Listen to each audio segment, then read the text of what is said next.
Au collège, tu auras cours de français 5 heures par semaine, voire 5 heures hebdomadaires. Ce qui, avouons-le, n'est pas beaucoup pour la pratique de cette belle et noble langue qu'est la langue de Molière. Molière, un auteur dramaturge du XVIIe siècle qui a un tout petit peu marqué l'histoire de la littérature et du théâtre français. Tu le connais? Toutefois, au cours de ces séances pleines de poésie et d'éloquence, éloquence, un mot que ton professeur de français pourra t'expliquer dès le mois de septembre. Tu pourras manipuler un objet aussi étrange que magique, un objet qui te permettra de voyager et de t'affranchir du morne et triste espace-temps dans lequel tu te sens englué et prisonnier. Un objet qui te permettra de communiquer avec des héros aussi rusés que robustes. Un objet qui te permettra de rire, de pleurer, de trembler de crainte et d'effroi.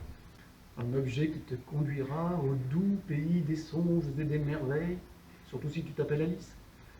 Tu l'as deviné, cet objet, c'est bien entendu un livre. Bon, cependant, il est peu probable que nous relisions l'intégralité des Tom Tom et Nana ou des Oui Oui. Mais on peut espérer que la variété des œuvres proposées pourra satisfaire la curiosité et les goûts de tout un chacun, qu'il s'agisse de romans, de bandes dessinées, de pièces de théâtre, de récits issus de la mythologie, ou encore de la poésie.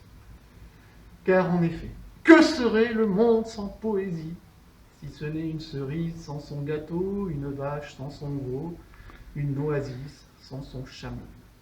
On pourrait continuer ainsi ad vitam aeternam. Oh tiens, une expression latine. Mais nous risquons de nous égarer et le temps qui nous est imparti ne touche pas encore tout à fait à sa fin, mais ça ne saurait tarder. Bon, tu te doutes bien que tu pourras faire du français, de l'orthographe, de la grammaire, du vocabulaire, et caetera, et caetera. Oh tiens, une deuxième expression latine.